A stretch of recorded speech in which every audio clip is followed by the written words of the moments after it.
Speech off. Hi guys, welcome back to my channel. So I'm here to do my May wrap-up. I read a lot of books. I only participated in one readathon. It was middle grade May, but I read a lot for it. This could go pretty quickly just because a lot of these are sort of series or, well, you'll see. I kind of grouped them into the different prompts as they happened, so. Okay, I'm on the wrong file. I'm on my TBR, not wrap-up. Okay, here we go. So, yeah, good grief, what is wrong with me? I'm on June. Okay, here we go. So middle grade May was hosted by Lizzie Faye Loves Books, Beth from Soul Stained Ink, Storm Reads, and Lee from Dark Roots Creation. Now let's get started on what I read. So the first thing I read was Maisie Dobbs by Jacqueline Wynne Spear. I gave it 5 stars. I've read this from everybody, but most recently, Krista from Books and Jams, Shelley Swearingen, and Gloria Z. Thompson. This is kind of interesting because it's Maisie Dobbs, a psychologist and investigator. And this kind of starts out because she's solving a case of infidelity, and it turns into her kind of reminiscing about her days as a nurse, and we hear about her childhood and stuff. It's an interesting read because I've never seen... It starts out as a mystery, but it kind of evolves into the war and PTSD, and it's something that you would think wouldn't work, but it really does. And I'm excited to continue the series. There's a lot of books. I already have, I think the next one's called Birds of a Feather. Sorry about the noise. My next door neighbor decided to start cutting trees. Why? I don't know. But, okay. Anyway, but yeah, I didn't think this would work. I was bored at first, and then I got into it, and I was like, okay, this is fun. I don't know how far I'll get into the series. It's not something I want to buy, I don't think. I don't need to own all of them, but, yeah, we'll see if I get to the next one this month. I gave it 5 stars, though. Now let's get into the prompts. The first prompt that I read for was Campfire Tales, a scary story or mystery, and I read a bunch of Boxcar Children mysteries. I still have a bunch more that I borrowed from Hoopla for this month. The next one's, well, okay, so I read The Amusement Park Mystery, Boxcar Children number 25, 3 stars. Someone's trying to sabotage this old-timey amusement park. And it actually gets a little scary when one of the rides malfunctions when the kids are on it. So that was actually a good read. Then we have The Mystery of the Mixed Up Zoo, book 26. I gave it 3 stars as well. Another way to sabotage a zoo. This guy lost a job at the zoo, got bitter, and, you know, was messing with the animals. I really got into that one because there was some pretty messed up things that were happening in it. Then The Campout Mystery. This one was actually a reread. I give it 4 stars, more for nostalgia than anything else. I give it 4 stars, just, I don't know. It was actually kind of dumb, but it was just, I'd read it as a kid. I'm reading them in order, so I'm gonna, you know, occasionally get through some that I already read, but they didn't have all of them on audio when I was a little kid, or in Braille, so I read what I could get when I was little. So yeah. Then The Mystery Girl, book number 28. That one was okay, kind of predictable, but I gave it 4 stars. The Boxcar Children are volunteering, and this girl offers to help them, and then she starts ghosting them and disappearing, and why is she disappearing, and yeah. Then The Mystery Cruise, 3 stars. These are better. I like the ones when they're on vacation more than I don't really care about them in their own hometown so much, but weird stuff was happening on the ship. It was fun. The Disappearing Friend Mystery. Wait, was this the one where they're volunteering? I already lost track. See, they're not that memorable. They're just fun in the moment. Yeah, I think that's the Disappearing Friend Mystery. What was the Mystery Girl? I already forgot. Clearly I liked it enough to give it 4 stars. I can't look it up now. Anyway. You don't care that much about Boxcar Children. So yeah, those were all a bunch of the ones that I read. The next ones that are coming up, the next like volume in the audiobooks are 3 that I already read, so I'm kind of excited because it'll be fun to revisit them. So yeah. Then we're gonna go to a book for my TBR game. I actually did 10 rolls, like I rolled the dice 10 times just for fun. I didn't think I would actually read all of them, and I did.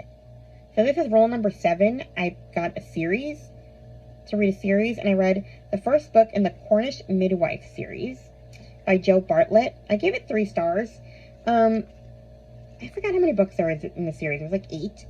But I got these when there was an Audible sale, and they just sounded good in the moment. Certain ones sounded good, but I think you have to read them in order. So in this one, we focus on Ella.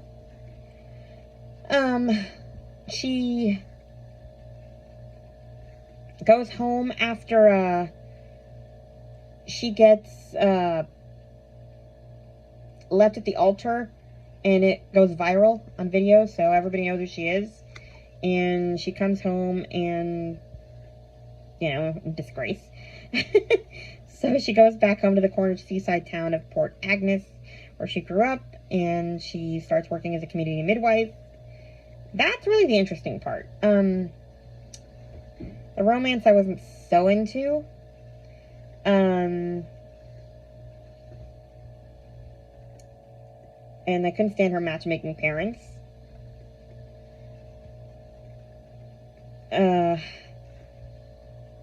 And I am really not a fan of enemies to lovers. They had kind of a fight with the love interest. His name is Dan Ferguson. So I just wasn't into that very much. But I think the next one, it's the summer wedding for the Cornish midwife or something. I'm actually into that romance, so I'm going to keep going with the series because other books look better than this one. So, yeah. Then back to middle grade May. Prompt, Into the Woods, a book set in nature. I read a few of these. I read 3 Blue Hearts by Lynn Kelly. I gave this one 5 stars. I've loved every book I've read by her. I heard about this one from book lover Amanda. So we have Max. His parents are divorced. His mom is very down to earth. And his father is this like politician who always has to be like polished and, you know, he wants to show off all the time. He makes Max go to these fancy restaurants when all he really wants is a Nutella sandwich at a food truck. Anyway, for the next few months, Max and his mom are going to a beach town where Max can just be someone who doesn't embarrass his dad. And then he stumbles on an injured octopus and meets some friends, and he starts taking care of the octopus, and we find out some things about octopuses that I did not know. And put it this way, remember your days of reading Charlotte's Web? Similar to that. So yeah, prepare yourself to cry, but it's still worth a read. I also love the relationship with his grandparents. His dad married a woman, and then they divorced. So I think his dad has had like 3 divorces or something. And Max was like super devastated because he loved his stepmother's parents, and the parents were like still interested in having a relationship with him. So I loved that like a lot. You know, that they were willing to still be his grandparents. I love that kind of thing. So, yeah. Then I read Pocket Bear by Catherine Applegate. I gave this 5 stars. I heard about this one from Krista, and then Katie recently read it from Paperbacks and Ponytails. It finally came to my library. She's an author that I like, but I don't like enough to want to buy the books. I like them to read them once. But yeah, we have Pocket Bear is a size of a thimble, and he was made so that like soldiers carry them around in their pockets for like good luck or whatever. He was born during World War I, or made. I actually thought this was going to be different than it was. I thought that this was going to kind of talk about his life with his soldier friend during the war, but it wasn't. This takes place over a century later. Pocket Bear serves as the unofficial mayor of Second Chance's home for the tossed and treasured, where stuffed toy animals are refurbished and given a fresh opportunity to be loved. He and his best feline friend, Zephyrina, known far and wide as the cat burglar, have seen it all and then some. So basically, this is very similar to the Velveteen Rabbit, where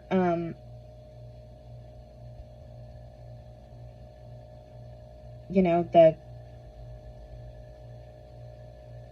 girl who, you know, does the Second Chance's home or whatever. She's a little girl. She rescues and fixes up old toys and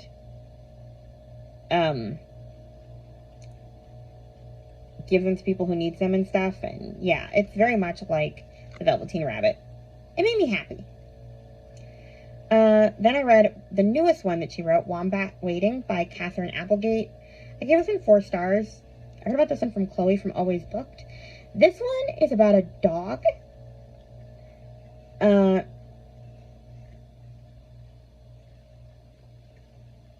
was discovered homeless and ash-covered from a fire. That's what they named the dog, Wombat. She is a destiny dog. Is it? Yeah, it's a her. And there's like a voice inside her that tells her that she's supposed to be someone's dog. So she just sits there waiting for her person, and we meet her person, and it's really sweet. So yeah, those are all my nature books. Then we have Follow the Compass. Find a book that features a journey or a quest. And I picked The Railway Children by E.B. Nesbitt. I'd seen the movie of this. I think I like the movie better than the book. I gave it 4 stars.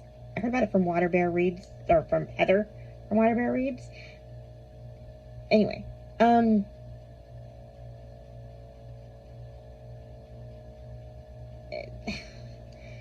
it's about 3 kids. Something happens to their dad. They don't know what it is, but he's suddenly gone. And they have to move to this little cottage, and they're poor. They used to be, like, super rich. And honestly, I think what annoyed me about this book, this is going to sound really bad, especially for my Christian fiction watchers. Lindsay, in particular, will be horrified because she's always, like, upset by books where the kids don't get consequences for doing bad things, like, where it's almost encouraged. And I'm having the opposite problem. I was so annoyed at this girl for listening to her mother and not asking what was happening. Like, Mom said, don't ask me what's happening with Dad. And I'm just like, you are such an annoying goody-goody. I cannot stand you. Like, that's what really got on my nerves. Like, she just kind of like, okay. And she ended up finding out on her own by accident. So that, I guess, okay, fine. But, like, it was just about them having adventures and not asking. And all I kept thinking was, can you be a rebel and less of a goody-goody? You're annoying me. Stop being so good. So I give it 4 stars for that. It was fine. It was wholesome. But just, can you be a little bad, please? Anyway.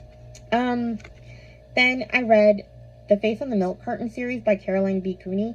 I had read the first 4 because they came out when I was like in middle and high school, and then a novella came out, and then like the last book came out, and I had meant to get to them and I never did, so I finally completed the series. Basically the premise is Janie Johnson is sitting in the cafeteria when she sees a milk carton and realizes that she is Jenny Spring and she might have been kidnapped, and the story goes from there. We meet her other parents, there's drama. It was a fun reread. My only problem is once you get to the new book, because like these other ones were written in like the 90s, people were still using typewriters. I'm supposed to believe that in the last book, everybody has iPhones. Like, we can, especially if you read them in order, we can tell time, okay? Not that much time has passed. We are not using Facebook.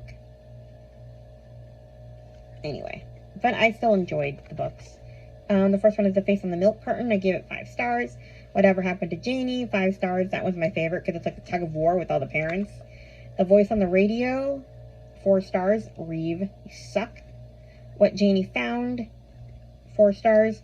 That ended on kind of a unsatisfactory way. And I kind of didn't, I just assumed, okay, I guess she's going to end it that way. And then she wrote 2 more later. What Janie Saw, 3 stars. Kind of an unnecessary short story. And then Janie Face to Face, where she actually gets, we meet the kidnapper for real. I give it 5 stars. Even, technically 4.5 stars, just because of the whole technology thing. Come on. Anyway. Then I read the next 4 books in the series of Unfortunate Events series by Lemony Snicket. The Austere Academy, 4 stars. The Ersatz Elevator, 4 stars. The Vile Village, 4 stars. And The Hostile Hospital, 5 stars. After The Hostile Hospital, I remember, like, the book just ramping up. Like, that's when he started making cliffhangers. Big time cliffhangers. And I had to, like, every time a new book would come out, I'd be, like, at the bookstore like a crazy person. So, yeah.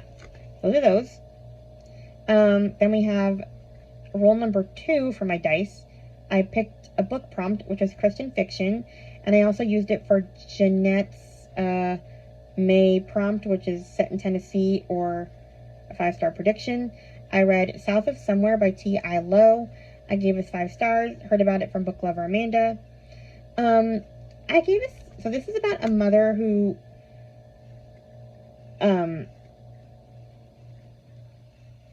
comes home after, did she go to prison or? Yes. Jail and quarter to rehab. She lost custody of her daughter, and she's, you know, trying to prove herself to everyone and all of that. And I gave this 4 stars. I liked the romance. I liked her, but I hated her brother. Like, this is a situation where I almost think that it would have actually been better if her kid had been put in foster care, because she would have gotten more of a chance to actually prove herself than what her brother gave her, because he put too much emotion into it. Like, he was just raging at her the entire time and kind of using the kid as a pawn.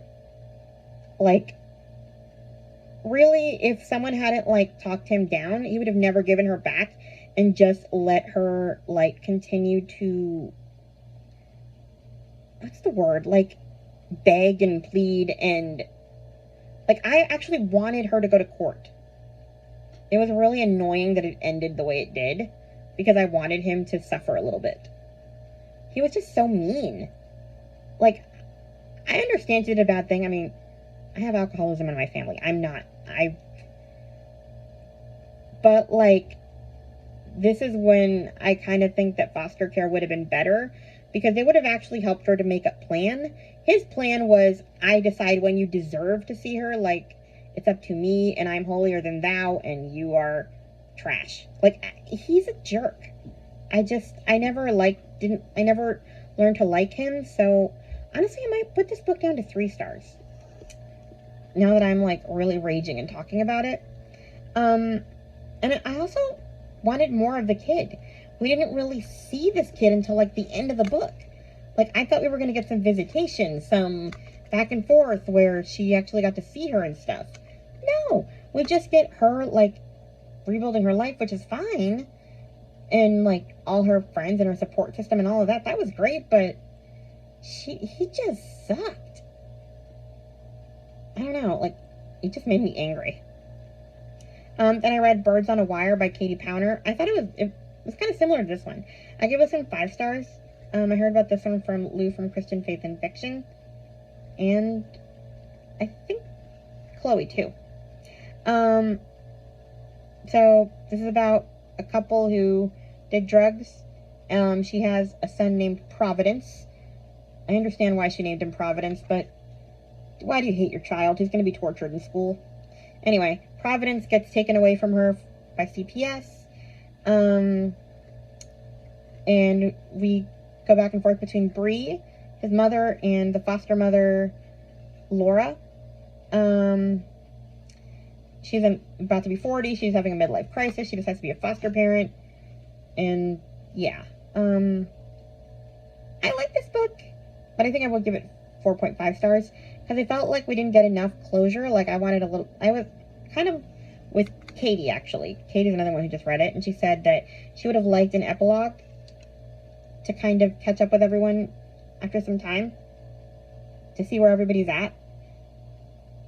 And there are just so many windows, like, or loose ends not tied. Like, at the beginning of the book, we find out that Laura's son is having trouble in school. And then we never revisit this again. Does he go back to school? Does he have autism? Like, what's wrong with him? It's just weird. We just never hear about him again. But, I mean, yeah.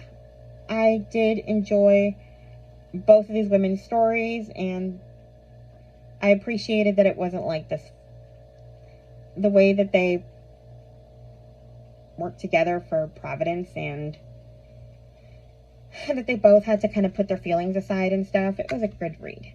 I enjoyed it. Then roll number 4 that I rolled was booktuber recommendation, and I got Chloe from Always Booked. And one of the books, honestly the only book that sounded appealing from the one she gave me, was The Overdue Life of Amy Byler by Kelly Harms. I gave this one 4 stars. I never really wanted to read this. I'd heard of it before, but I never necessarily wanted to, but it was like the most appealing out of the one she gave me, and I liked it. We have single mom Amy Byler needs a break.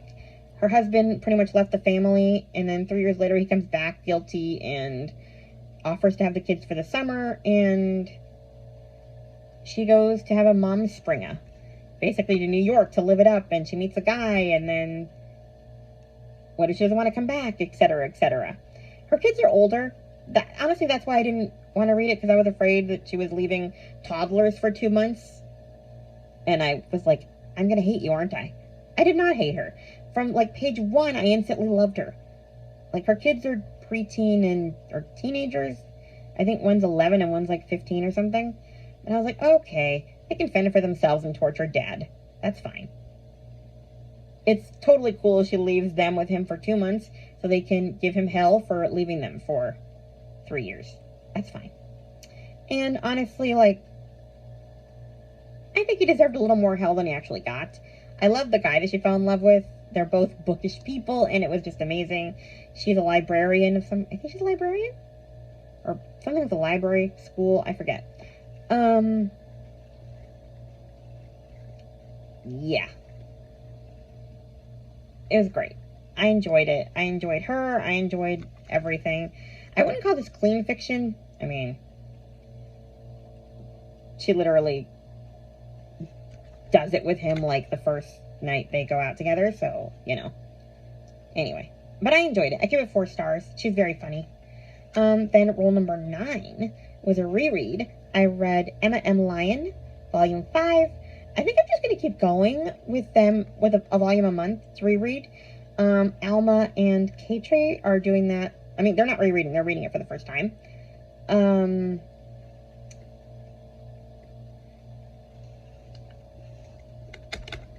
But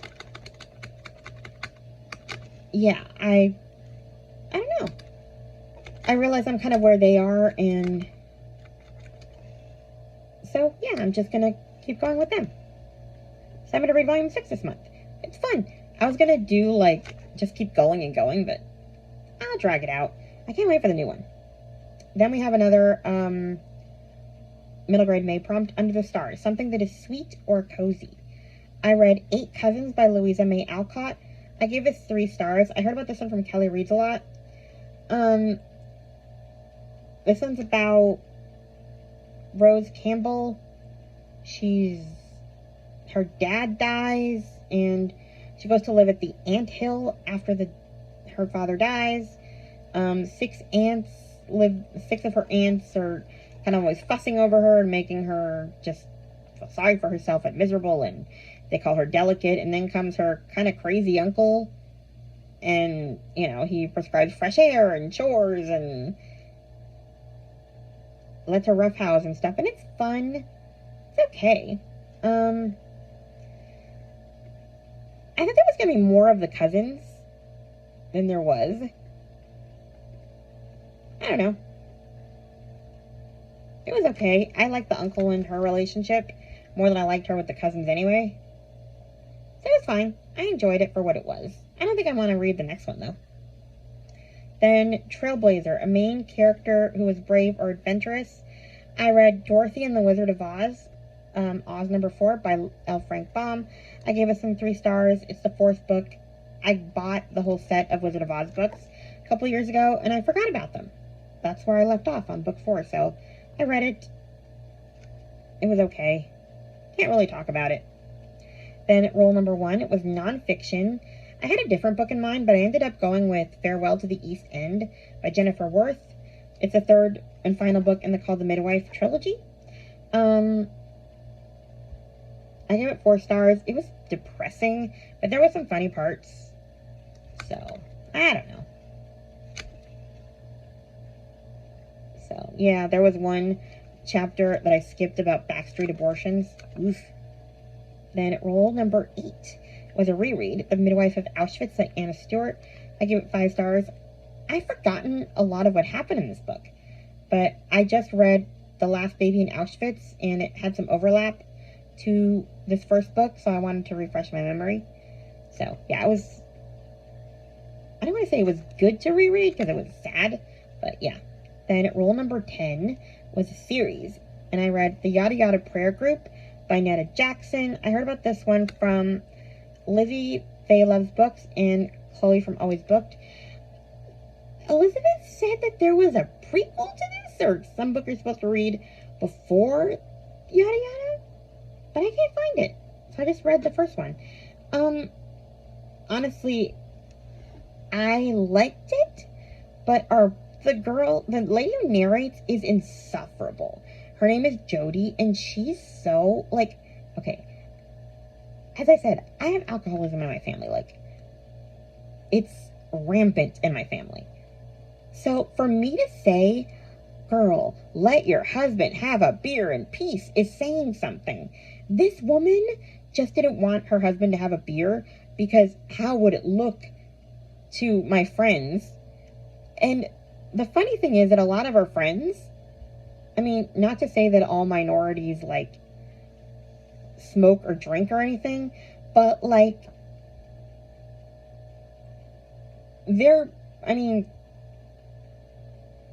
I think I'd feel more judged by white people than I would by black or Hispanic if I was chugging beers.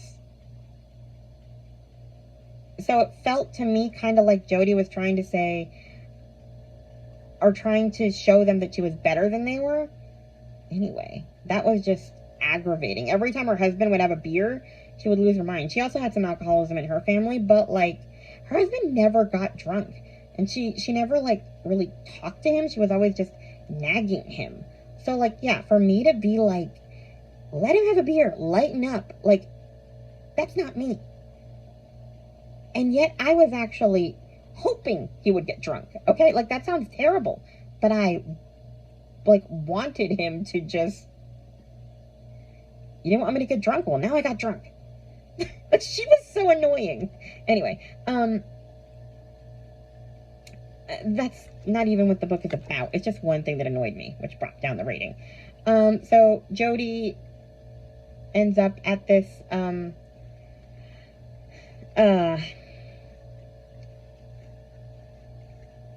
prayer, like, women's conference, and she forms a prayer group with a bunch of women from different walks of life.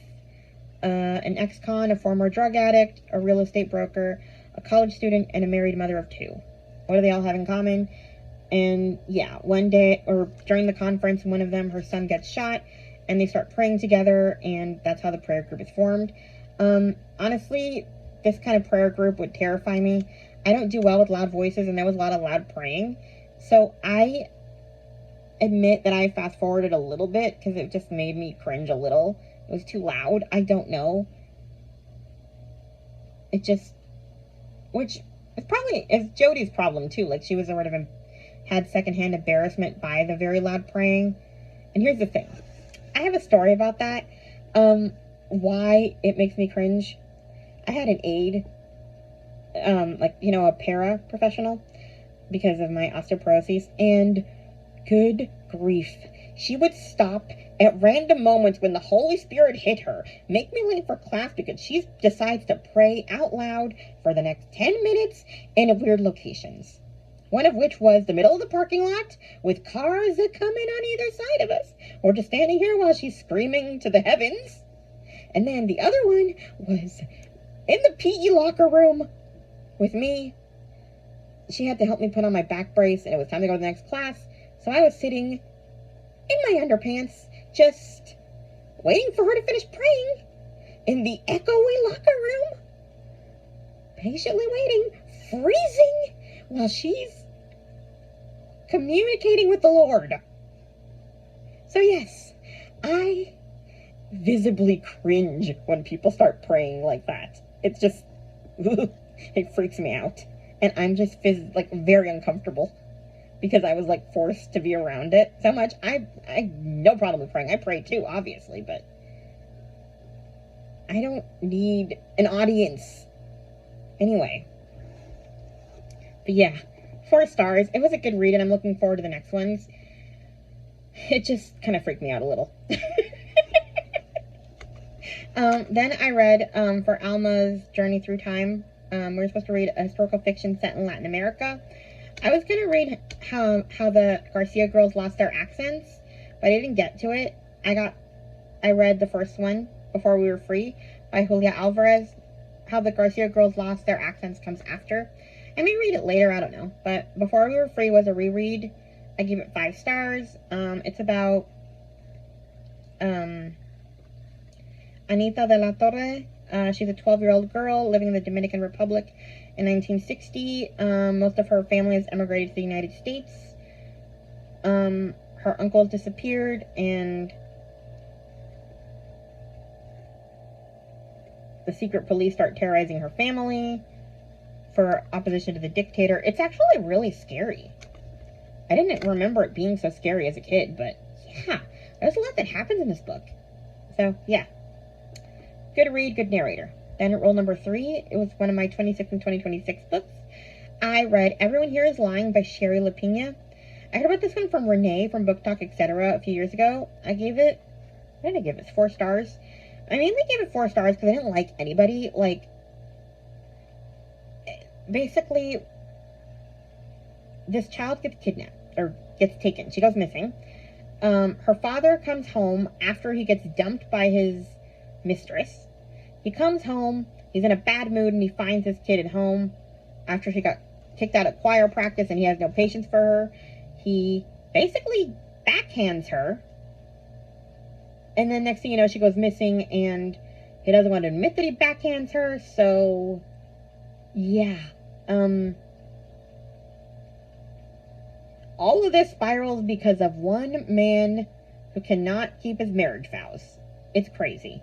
But the worst part is that, like, when you're reading a book about a kidnapping, you actually, like, what keeps you going is that you like the kid that's kidnapped. This is the most unlikable kid ever. Think The Push by Ashley Aldrain. Like, this kid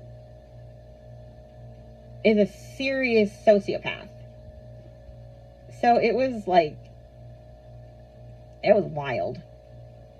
And, like, it's called Everyone Here Is Lying because everybody's got a secret to keep. I mean, the fact that this guy, like, regularly abuses his kid. But the reason he abuses his kid is because his kid, like, has no regard for... I'm not excusing him, but, like, she turns everything into a fight. Like, so, someone who already has a bad temper, it clashes.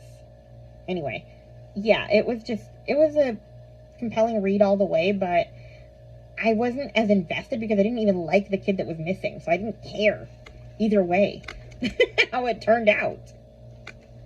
So yeah. Then, my other 26 book was All That Really Matters by Nicole Deese. This was a surprise. I gave this one 5 stars. We have Molly McKenzie. She's a beauty influencer, and she's in need of doing some volunteer work, so she ends up at,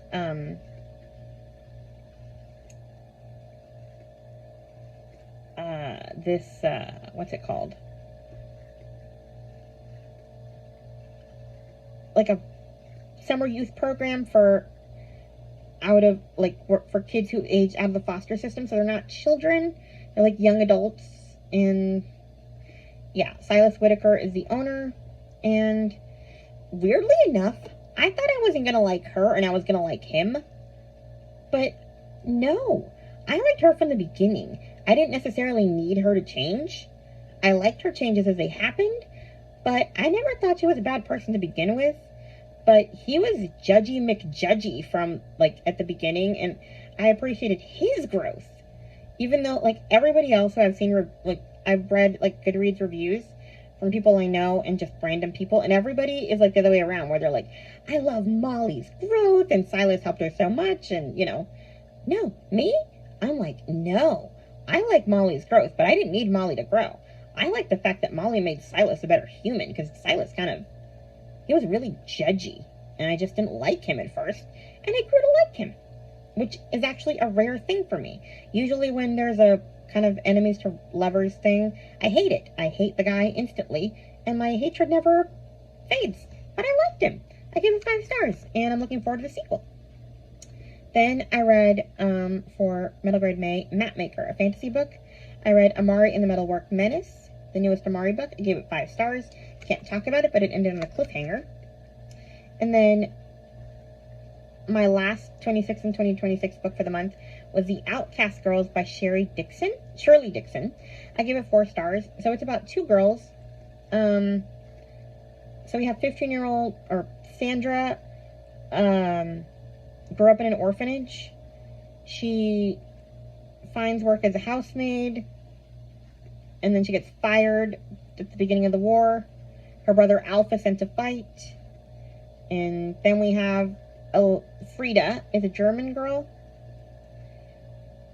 She's boards a ship with her brother Kurt, and her brother Kurt jumps off the ship at the last minute and ends up staying, I think, in Germany. That's where they live.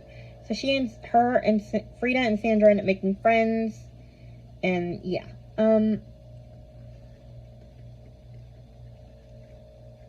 Yeah, it was a really good read. I enjoyed it. There's a little bit of food insecurity in this one with Frida. She doesn't want to eat.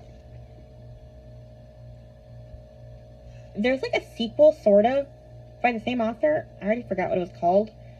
I read it last year. It was about 2 children, one with cerebral palsy, that end up there, and I kind of want to read it. I kind of want to read it again because I read that one first, and I didn't realize that The Outcast Girls came first. It doesn't actually say it's a series in Goodreads, but it is. It's like a duology, I guess. So yeah, The Outcast Girls comes first. Chloe read it too. The Runaway Orphans, I think it's called? Maybe? Anyway. Shirley Dixon. I think it is The Runaway Orphans. I don't know. But yeah, I'm going to read it again, I think, this month, so I can kind of put the stories together and make sense of them. Okay. Reckless Driver, Motorcycle. Last book. The Mother's Fault by Nicole Trope. I give this one 4 stars. I've been trying to read all the Nicole Trope books I own because I went insane and bought all of them because they all sounded good, and I then just proceeded not to read them because other things came. Now I think I have 1 or 2 left. Some of them, they're a hit or miss. This one was okay. Basically,